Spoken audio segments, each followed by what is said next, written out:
15वां अध्याय राजा बलि की स्वर्ग पर विजय।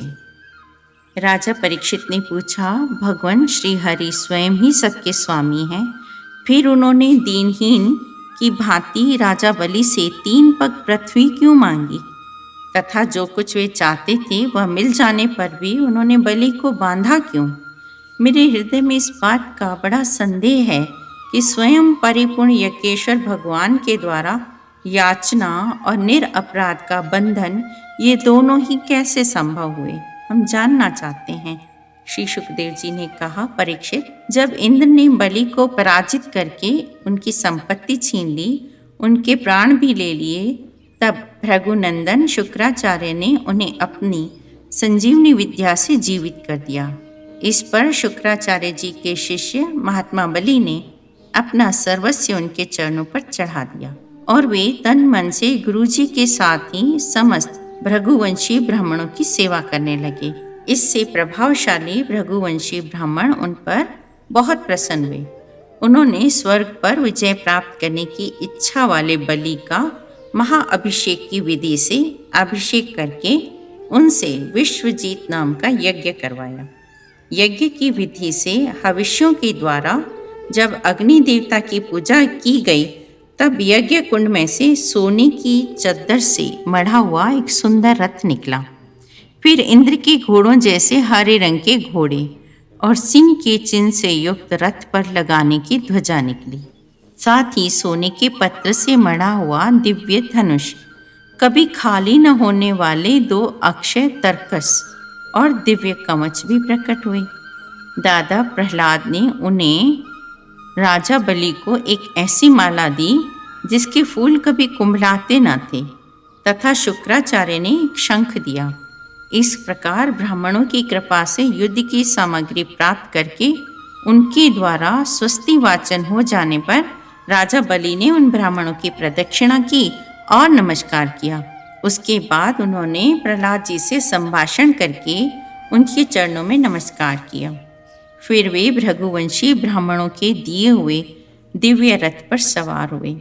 जब महारथी राजा बलि ने कवच धारण कर धनुष, तलवार, तरकस आदि शस्त्र ग्रहण किए और दादाजी की दी हुई सुंदर माला धारण की, तब उनकी बड़ी शोभा हुई। उनकी भुजाओं में सोने के बाजूबंद, कानों में कुंडल जगमगा रहे थे। राजा बलि इस बहुत बड़ी आसुरी सेना को लेकर उसका युद्ध के ढंग से संचालन किया और आकाश और अंतरिक्ष को कंपाते हुए सकल ऐश्वर्यों से परिपूर्ण इंद्रपुरी अमरावती पर चढ़ाई कर दी। इंद्र ने देखा कि बलि ने युद्ध की बहुत बड़ी तैयारी की है, अतः सब देवताओं के साथ वे अपने गुरु बृहस्पति जी के पास गए और उनसे बोले, भगवान, मेरे पुराने शत्रु बलि ने इस बार युद्ध की बहुत बड़ी तैयारी की है। मुझे जान पड़ता है कि हम लोग उनका सामना नहीं कर पाएंगे। पता नहीं किस शक्ति से इनकी इतनी बढ़ती हो गई है। मैं देखता हूँ कि इस समय बलि को कोई भी किसी प्रकार से रोक नहीं सकता। क्या कारण है? इसके शरीर, मन और इंद्रियों में इतना बल, इतना तेज कहाँ से आ गया?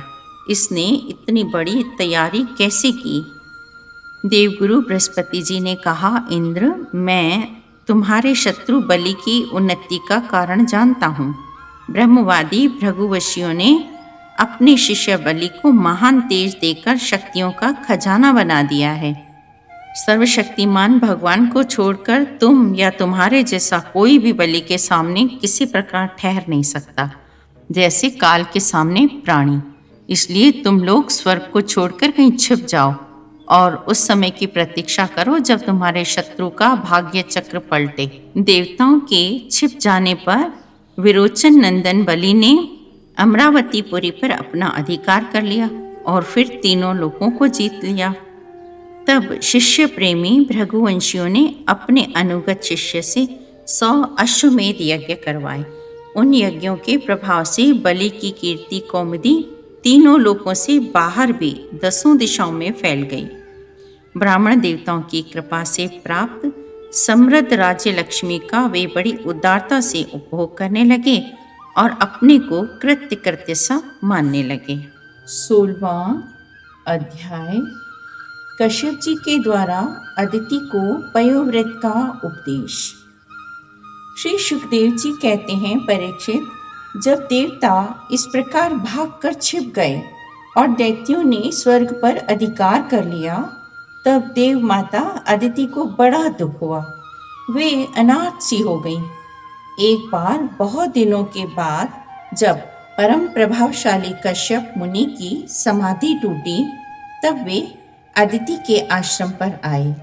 उन्होंने देखा कि न तो वहाँ सुख शांति है और न किसी प्रकार का उत्साह या सजावट।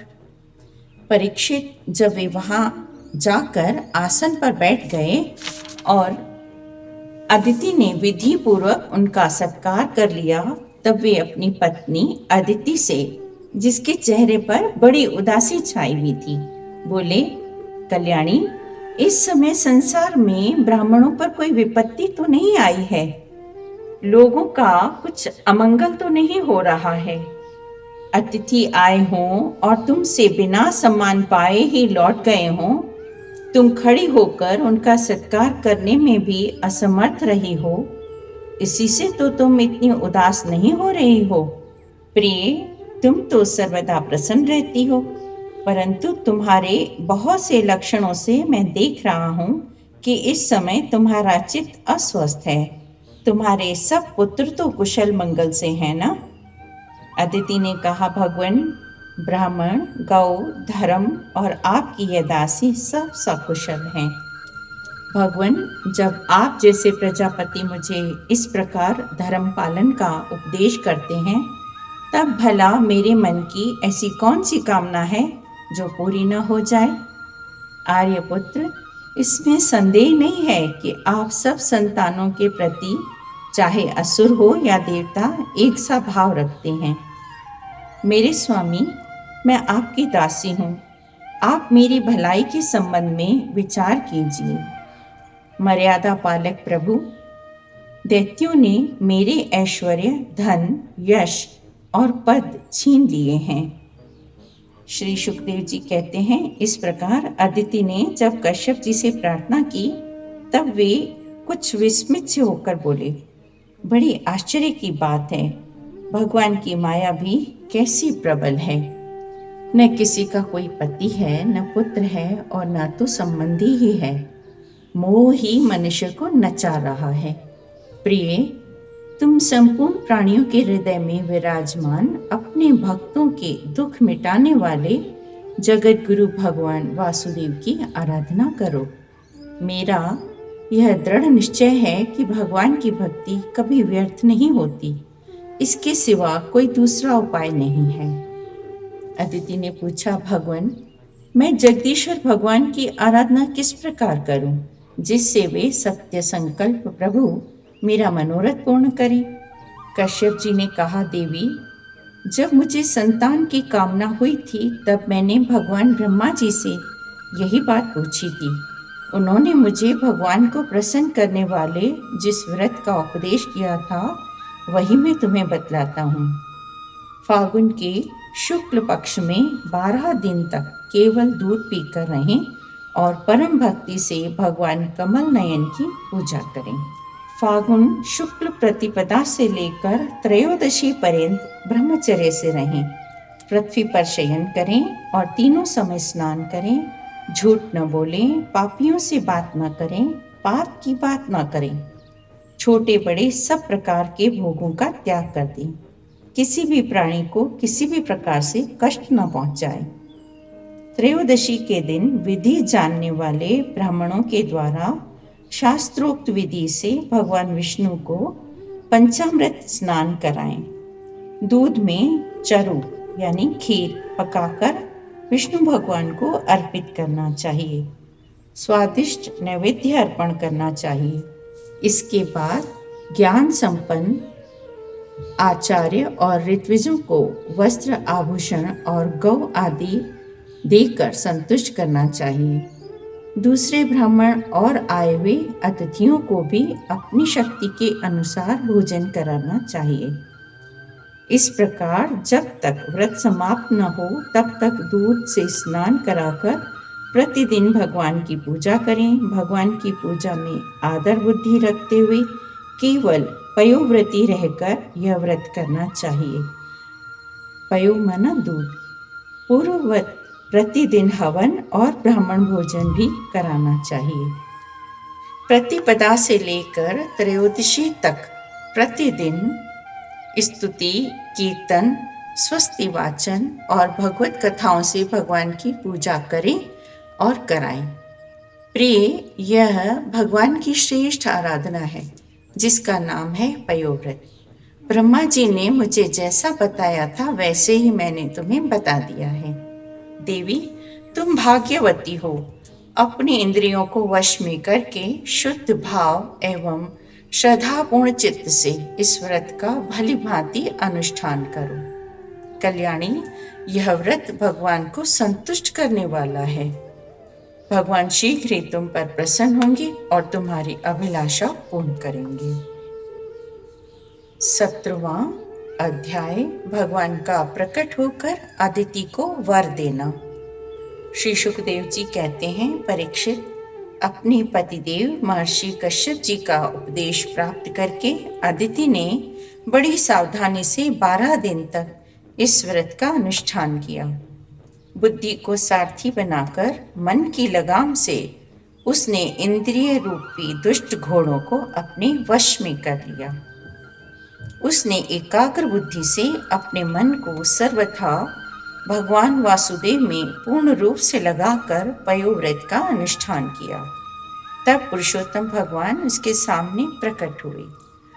अपने नेत्रों के सामने भगवान को सहसा प्रकट हुए देखकर अदिति सादर उठ खड़ी हुई और प्रेम से विवल होकर उन्होंने जगत गुरु ईश्वर की, भगवान की स्तुति करने की चेष्टा की, परंतु नेत्रों से आनंद के आंसू उमड़ आए। उनसे बोला ही नहीं गया। सारा शरीर पुलकित हो रहा था। दर्शन के आनंद उल्लास से उनके अंगों में कंप होने लगा और वो चुपचाप खड़ी रहीं। परीक्षित, देवी अदिति अपने प्रेम पूर्ण नेत्रों से अपलक यज्ञेश्वर भगवान को देख रही थी। मानो बड़े प्रेम से गदगद वाणी से धीरे धीरे उन्होंने भगवान की स्तुति की। अदिति ने कहा, अच्युत, आपके चरण कमलों का आश्रय लेकर लोग भवसागर से तर जाते हैं। आदि पुरुष जो आपकी शरण में आ जाता है उसकी सारी विपत्तियों का आप नाश कर देते हैं। आप हमारा भी कल्याण कीजिए। भगवान, मैं आपको नमस्कार करती हूँ। प्रभु अनंत, जब आप प्रसन्न हो जाते हैं तब मनुष्यों को ब्रह्मा जी की दीर्घ आयु, उनके ही समान दिव्य शरीर, प्रत्येक अभीष्ट वस्तु, अतुलित धन, स्वर्ग, पृथ्वी, पाताल, योग की समस्त सिद्धियां, अर्थ, धर्म, काम रूप त्रिवर्ग और केवल ज्ञान तक प्राप्त हो जाता है। फिर शत्रुओं पर विजय प्राप्त करना आदि जो छोटी छोटी कामनाएं हैं उनके संबंध में तो कहना ही क्या।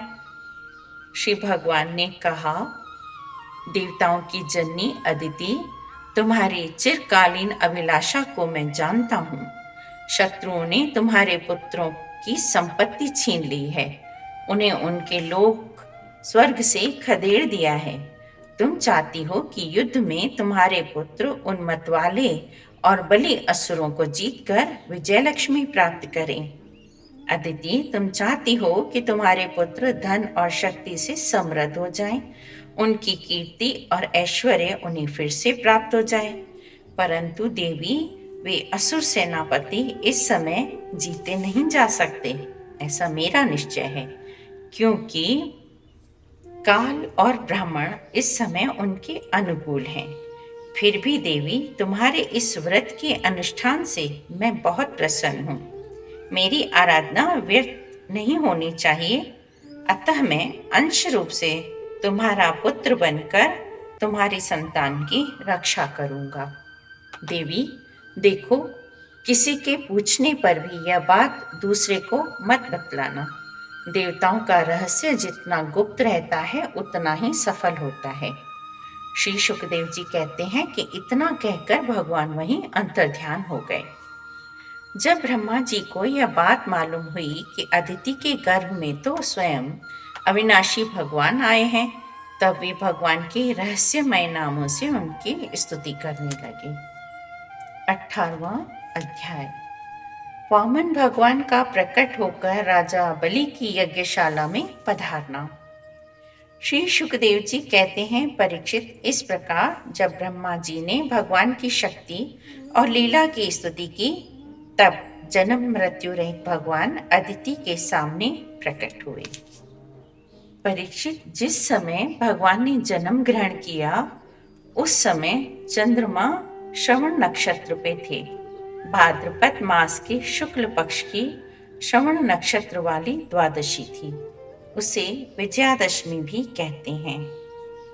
परीक्षित, भगवान स्वयं अव्यक्त और चित्त स्वरूप हैं। उन्होंने जो परम कांतिमय आभूषण एवं आयुधों से युक्त वह शरीर ग्रहण किया था, उसी शरीर से कश्यप और अदिति के देखते देखते वामन ब्रह्मचारी का रूप धारण कर लिया, ठीक वैसे ही जैसे नट अपना वेश बदल लें।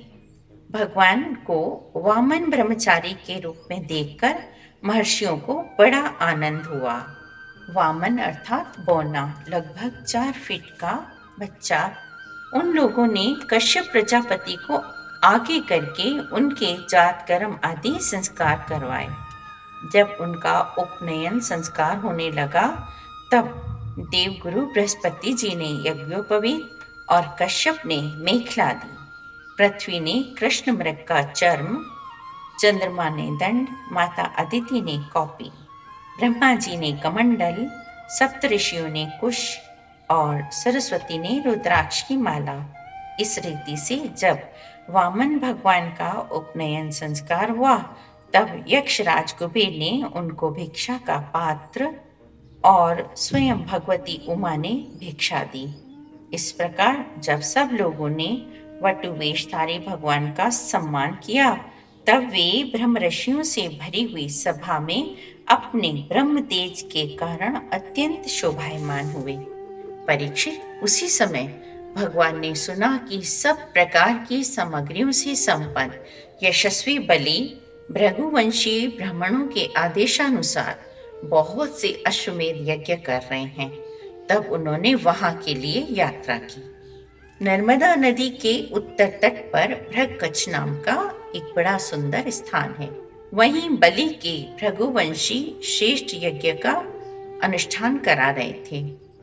उन लोगों ने दूर से वामन भगवान को देखा तो उन्हें ऐसा जान पड़ा मानो कि साक्षात सूर्य देव का उदय हो रहा हो।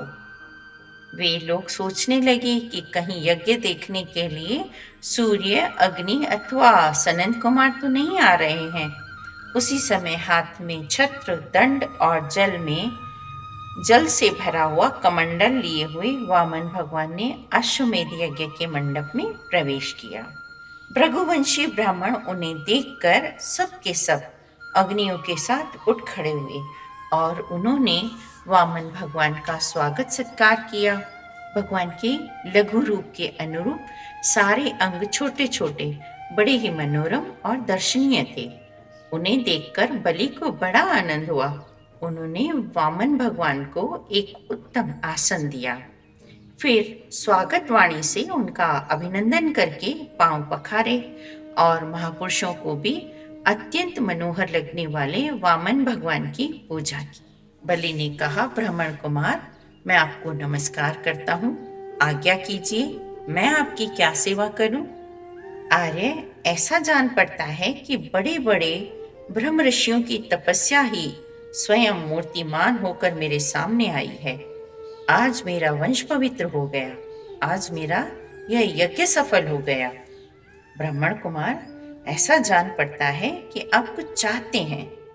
परम पूज्य ब्रह्मचारी जी, आप जो चाहती हो, गाय, सोना, सामग्रियों से सुसज्जित घर, पवित्र अन्न, पीने की वस्तु, विवाह के लिए ब्राह्मण की कन्या, संपत्तियों से भरे हुए गांव, घोड़े, हाथी, रथ, वह सब आप मुझसे मांग लीजिए। अवश्य ही वह सब मुझसे मांग लीजिए, मैं देने में समर्थ हूँ। 19वां अध्याय। भगवान वामन का बलि से 3 पग पृथ्वी मांगना, बलि का वचन देना और शुक्राचार्य जी का उन्हें रोकना। श्री सुखदेव जी कहते हैं, राजा बलि के ये वचन धर्म भाव से भरे और बड़े मधुर थे। उन्हें सुनकर भगवान वामन ने बड़ी प्रसन्नता से उनका अभिनंदन किया और कहा, राजन, आपने जो कुछ कहा वह आपकी कुल परंपरा के अनुरूप धर्म भाव से परिपूर्ण है, यश को बढ़ाने वाला और अत्यंत मधुर है। क्यों न हो, परलोक हितकारी धर्म के संबंध में आप भृगुपुत्र शुक्राचार्य को, साथ ही अपने कुलवृद्ध पितामह परम शांत प्रहलाद जी की आज्ञा भी तो आप मानते हैं। आपकी वंश परंपरा में कोई धैर्यहीन अथवा कृपण पुरुष कभी हुआ ही नहीं। ऐसा भी कोई नहीं हुआ जिसने ब्राह्मण को कभी दान न दिया हो, जो एक बार किसी को कुछ देने की प्रतिज्ञा करके बाद में मुकर गया हो। ऐसा भी नहीं हुआ। आप भी उसी धर्म का आचरण करते हैं। दैत्येंद्र, आप मुंह मांगी वस्तु देने वालों में श्रेष्ठ हैं। इसी से मैं आपसे थोड़ी सी पृथ्वी, केवल अपने पैरों से 3 डग मांगता हूँ। माना कि आप सारे जगत के स्वामी और बड़े उदार हैं, फिर भी मैं आपसे इससे अधिक नहीं चाहता। राजा बलि ने कहा, ब्राह्मण कुमार, तुम्हारी बातें तो वृद्धों जैसी हैं, परंतु तुम्हारी बुद्धि अभी बच्चों की सी ही है। अभी तुम हो भी तो बालक ही ना, इसी से अपना हानि लाभ नहीं समझ पा रहे हो। मैं तीनों लोकों का एकमात्र अधिपति हूँ और दीप का दीप दे सकता हूँ। ब्रह्मचारी जी, जो एक बार कुछ मांगने के लिए मेरे पास आ गया, उसे फिर कभी किसी से कुछ मांगने की आवश्यकता नहीं पड़नी चाहिए। अतः अपनी जीविका चलाने के लिए तुम्हें जितनी भूमि की आवश्यकता हो उतनी मुझसे मांग लो। श्री भगवान ने कहा, राजन, संसार के सब विषय एक मनुष्य की कामनाओं को पूर्ण करने में समर्थ नहीं है। यदि वह संतोषी न हो तो जो 3 पग भूमि से संतोष नहीं कर लेता, उससे 9 खंडों जितने भी दीप दे दिए जाएं, वह संतुष्ट हो ही नहीं सकता। इसमें संदेह नहीं है कि आप मुंह मांगी वस्तु देने वालों में शिरोमणि हैं। इसलिए मैं आपसे केवल 3 पग भूमि ही मांगता हूँ। इतने से ही मेरा काम बन जाएगा। श्री सुखदेव जी कहते हैं, भगवान के इस प्रकार कहने पर राजा बलि हंस पड़े। उन्होंने कहा, अच्छी बात है, तुम्हारी जैसी इच्छा हो उतनी ले लो। यूं कहकर वामन भगवान को 3 पग पृथ्वी का संकल्प करने के लिए उन्होंने जलपात्र उठाया। शुक्राचार्य जी सब कुछ जानते थे। उनसे भगवान की यह लीला भी छुपी नहीं थी। उन्होंने राजा बलि को पृथ्वी देने के लिए तैयार देखकर उनसे कहा, विरोचन कुमार, यह स्वयं अविनाशी भगवान विष्णु है। देवताओं का काम बनाने के लिए अवतीर्ण हुए हैं। तुमने यह अनर्थ न जानकर कि ये मेरा सब कुछ छीन देंगे, इन्हें दान देने की प्रतिज्ञा कर ली है। यह तो दैत्यों पर बहुत बड़ा अन्याय होने जा रहा है। इसे मैं ठीक नहीं समझता। ये तुम्हारा सब कुछ छीन कर इंद्र को दे देंगे। ये विश्व रूप हैं, 3 पग में तो ये सारे लोगों को नाप लेंगे। मूर्ख, जब तुम अपना सर्वस्व ही विष्णु को दे डालोगे तो तुम्हारा जीवन निर्वाह कैसे होगा? विद्वान पुरुष उस दान की प्रशंसा नहीं करते जिसके बाद जीवन निर्वाह के लिए कुछ बचे ही नहीं। 20वां अध्याय। भगवान वामन जी का विराट रूप होकर 2 ही पग से पृथ्वी और स्वर्ग को नाप लेना। श्री सुखदेव जी कहते हैं, राजन, जब कुलगुरु शुक्राचार्य ने इस प्रकार कहा, तब आदर्शग्रस्त राजा बलि ने एक क्षण चुप रहकर बड़ी विनय और सावधानी से शुक्राचार्य जी के प्रति इस तरह कहा, भगवान, आपका कहना सत्य है। गृहस्थाश्रम में रहने वालों के लिए वही धर्म है जिससे अर्थ, काम, यश और आजीविका में कभी किसी प्रकार बाधा न पड़े।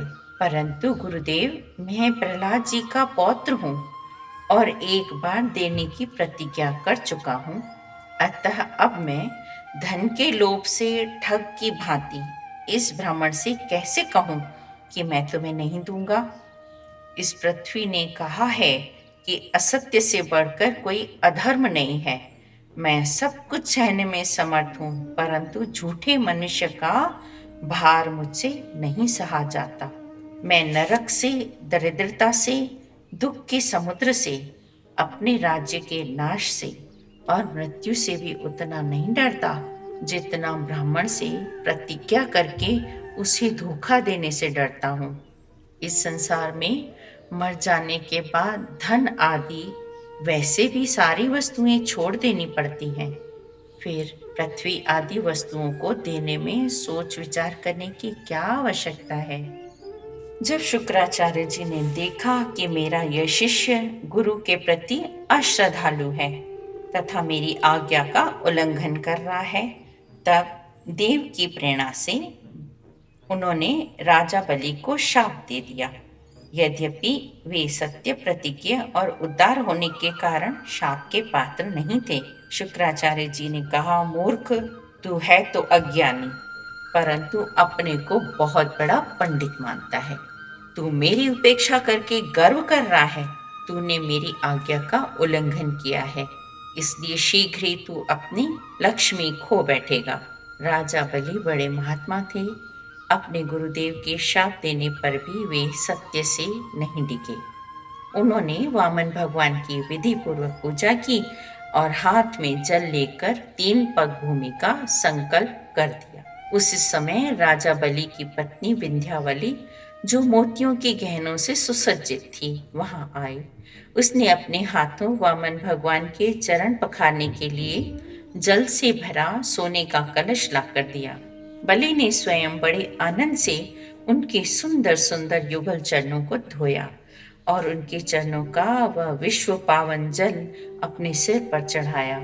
उस समय आकाश में स्थित देवता, गंधर्व, विद्याधर, सिद्ध, चारण सभी लोग राजा बलि के इस अलौकिक कार्य तथा सरलता की प्रशंसा करते हुए बड़े आनंद से उनके ऊपर दिव्य पुष्पों की वर्षा करने लगे। एक साथ ही हजारों दुंदुभियां बार बार बजने लगी। गंधर्व और किन्नर गान करने लगे, अहो धन्य है, इन उदार शिरोमणि बलि ने ऐसा काम कर दिखाया जो दूसरों के लिए अत्यंत कठिन है। देखो तो सही, उन्होंने जानबूझकर अपने शत्रु को 3 लोगों का दान कर दिया। इसी समय एक बड़ी अद्भुत घटना घट गई। अनंत भगवान का वह त्रिगुणात्मक वामन रूप बढ़ने लगा। वह यहाँ तक बढ़ा कि पृथ्वी, आकाश, दिशाएं, स्वर्ग, पाताल, समुद्र, पशु पक्षी, मनुष्य, देवता और ऋषि सब के सब उसी में समा गए। उन्होंने अपने एक पग से बलि की सारी पृथ्वी नाप ली। पृथ्वी से आकाश और भुजाओं से दिशाएं घेर ली। दूसरे पग में उन्होंने स्वर्ग को भी नाप लिया। तीसरा पैर रखने के लिए बलि की तनिक सी भी कोई वस्तु न बची। भगवान का वह दूसरा पग ही ऊपर की ओर जाता हुआ महरलोक, जनलोक और तपलोक से भी ऊपर सत्यलोक में पहुंच गया। ओम नमो भगवते वासुदेवाय।